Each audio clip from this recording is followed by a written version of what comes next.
and welcome to Anfield Index, the post-match analysis breakdown of Liverpool's emphatic 3-1 victory.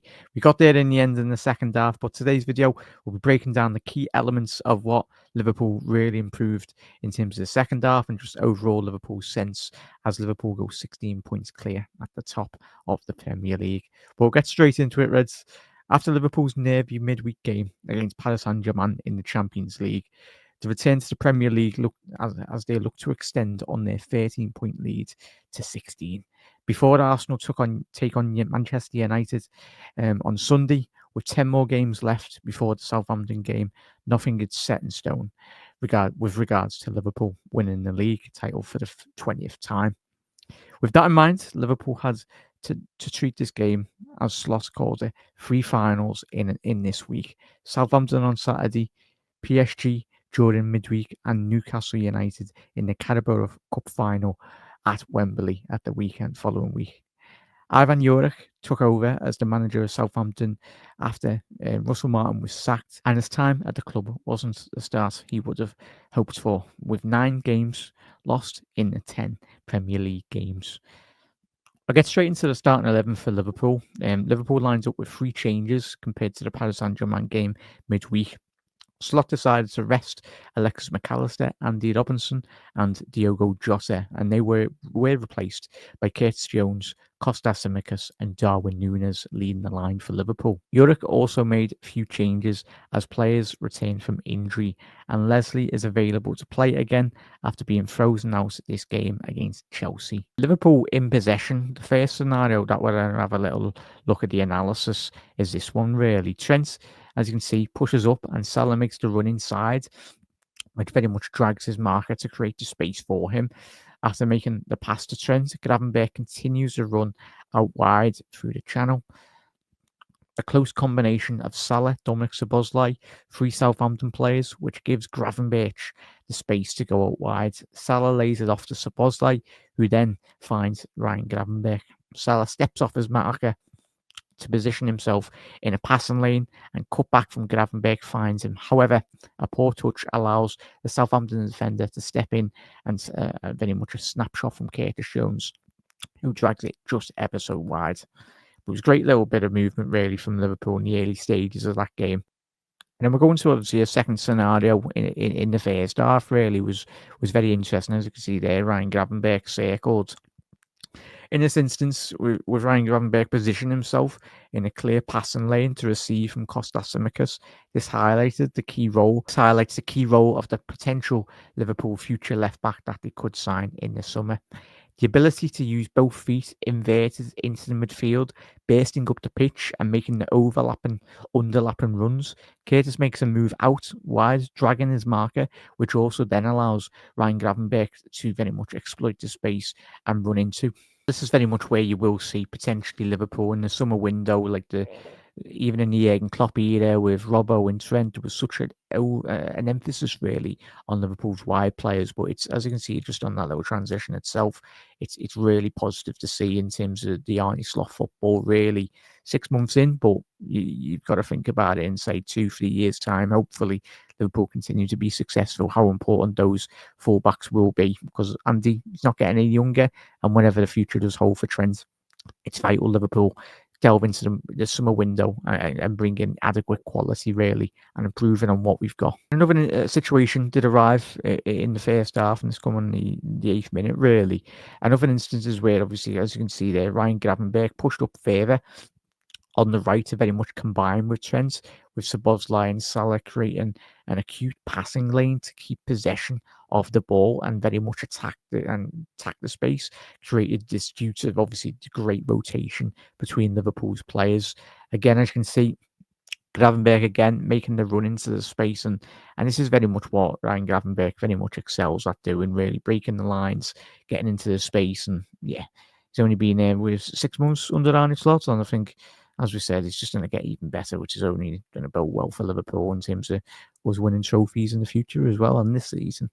Obviously, as you can see there, Darwin Núñez, in terms of this transition, Núñez drops deep, and obviously Ryan Gravenberch creates an overload. Ryan Gravenberch received and turns not one but two Southampton players. Unfortunately, this was really close. He was very much closed down by the defenders, and Trent's resulting shot was very much blocked anyway. But yeah, just this little brief moment, Ryan Gravenberch. So yeah, he's majestic, really. When he gets on the ball. Considering his frame, or he's a typical Dutch central midfielder, very technical, very good on the ball. But long may that continue, Ryan. It was a good little transition there from him in that regard. Sadly, it didn't result in a Liverpool goal. Another situation, obviously, as you can see here, is obviously Dominic Szoboszlai dragged his marker to create space in the middle for very much Ryan Gravenberch and Trent positioned, allowed them to pass into the middle almost every time the space was created.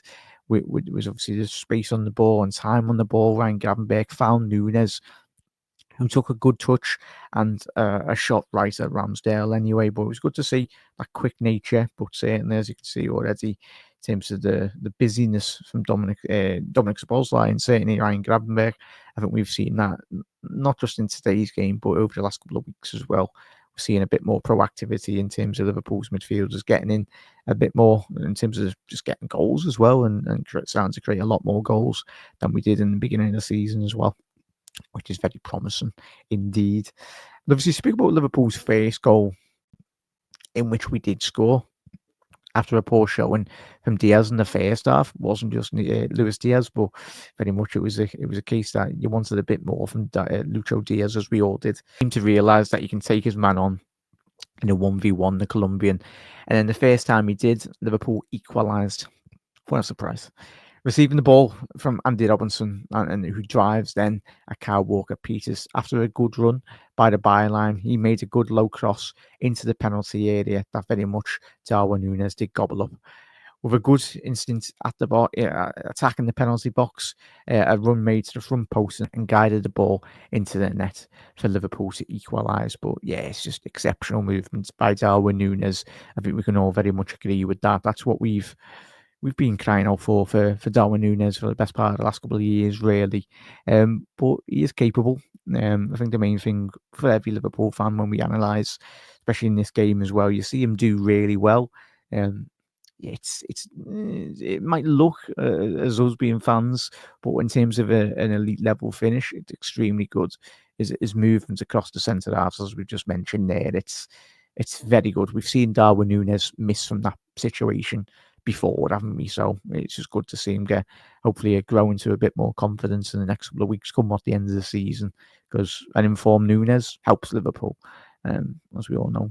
In terms of the second goal, immediately after the first goal, Liverpool were on the hunt for the next anyway. The crowd was really getting into the swing of things as well, and that really helps, as we know, the Anfield atmosphere.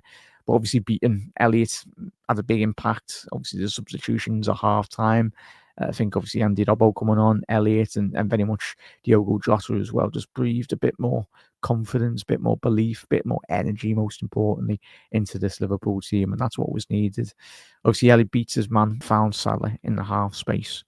After running into the space, he finds Luis Diaz, who turns his man and then shoots at goal anyway. Obviously, Ramsdale parries it into the penalty area, through block shots anyway. Smallbone, who then absolutely crashes into the back of Darwin Núñez, and then obviously that resulted in a Liverpool penalty. But yeah, I think we all found it quite comical, really, that Smallbone was trying to complain that it was touching ref.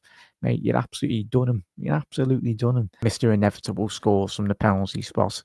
That was at the time with that goal, looked like Liverpool's winner, but thankfully we got a third goal, and we'll get straight into that now as well. Obviously, it all stemmed from very much Andy Robbo plays the ball in behind to Luis Diaz to chase. Diaz was obviously tracked by Sugawara. However, he handled the ball inside the penalty area and resulted in Mohamed Salah getting yet again another 2 goals within the game against Southampton. But it's just good. I think in terms of this transition, obviously Luis Diaz, he had a very good game. I think we can all agree, but I loved it in terms of his direct nature. You see many wingers in the Premier League or just in Europe where they try and stand up the man, but Diaz, he can either take it on the left, take it on your right, and with that goal, it's just as a sheer aggression, really, that creates that opportunity. And and thankfully it was poor defending by Seguara, but Liverpool capitalised with obviously Mohamed Salah again from the penalty spot. So stats obviously with Liverpool in possession, as you can see from the passing networks, very much highlights Trent's influence on the game with those key passes into the centre of the pitch. The comparison of the two halves shows the tweak in Salah's role as he played closer to goal for the second striker, increasing his influence on the game. And it's just these little tactical tweaks that I'm starting to learn, and hopefully, if anyone watching these videos, as you obviously go into the end of the season, go into the next year as well, we're all learning. I think Arne Slot, week by week, he's just making just great that we've got Arne just making those tactical tweaks and just fluid movements, as you can see from these graphs. Anyway, it's just so much interchanging passing, really.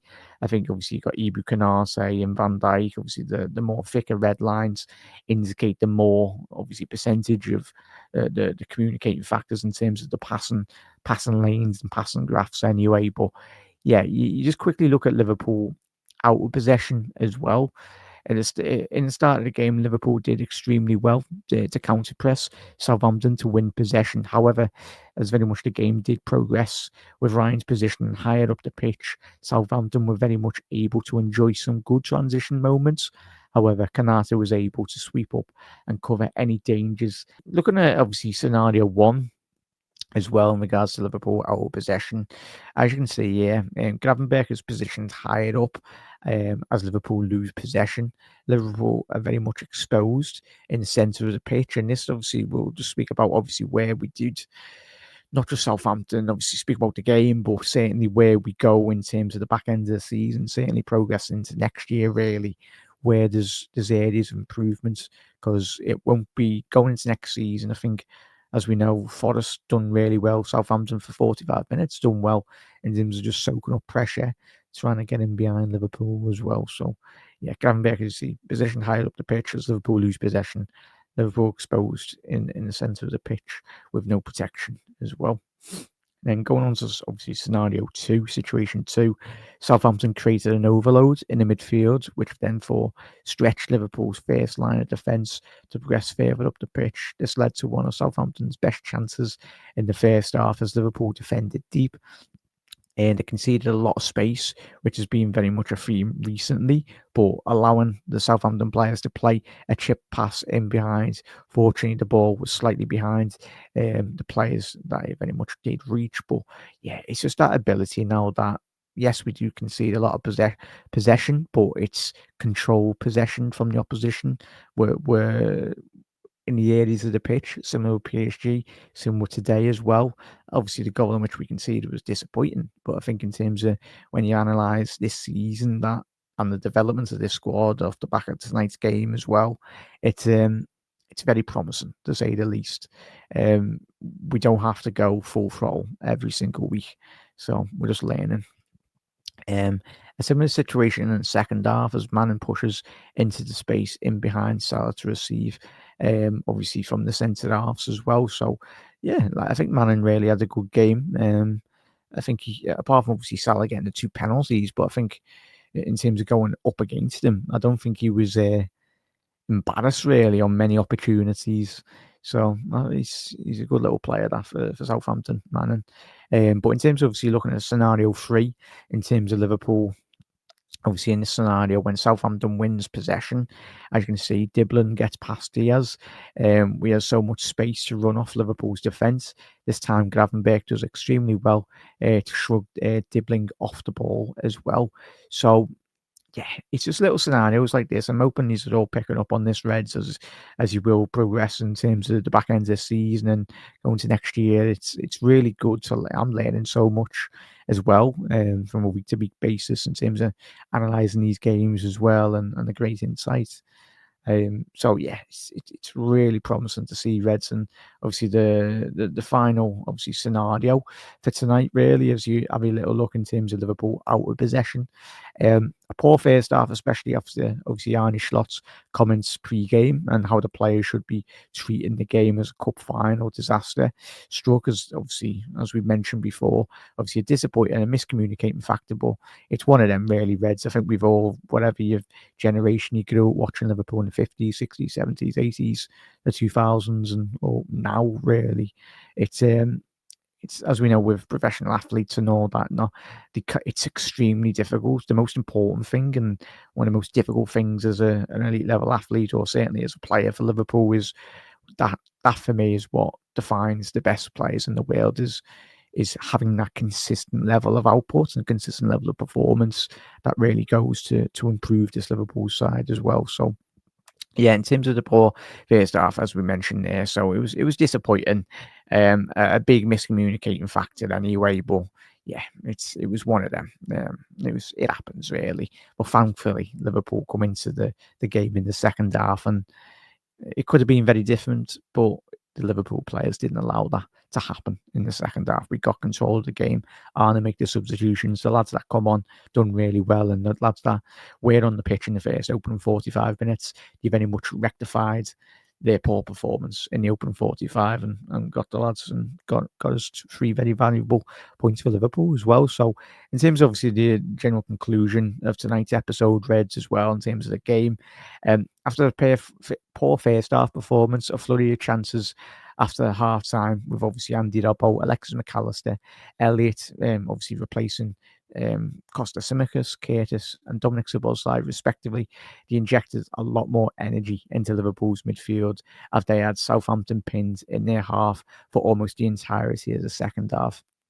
The intensity from the start of the second half led to obviously the 2 goals, as we mentioned tonight, but it was just really promising. Although Slot's intention to keep possession and very much build up slowly, the ability to increase the tempo commands is vital to control the game. Liverpool now go 16 points clear of Arsenal in second, and as we know, yeah, Forest are behind your Arsenal, so don't bottle it. Don't bottle the Gunners. But Reds, hope you have enjoyed it. Hope you found out a lot. As I said in this analysis, I think it's just such a joy for everyone just watching this Liverpool team. And let's hope we can just continue this good momentum in the Premier League and do the business. And obviously, a lovely little win against Paris Saint-Germain in the second leg would be fantastic, really. But Reds, massive thank you for everyone that's tuned in tonight. If you haven't already done so, do drop a like on the video. Massively helps out in terms of everything, really. Not just obviously this video, but any videos that you do consume across every social media platform for Anfield Index. Really much appreciated. But for now, Reds, you never walk alone. And yeah, we're absolutely flying. It's right.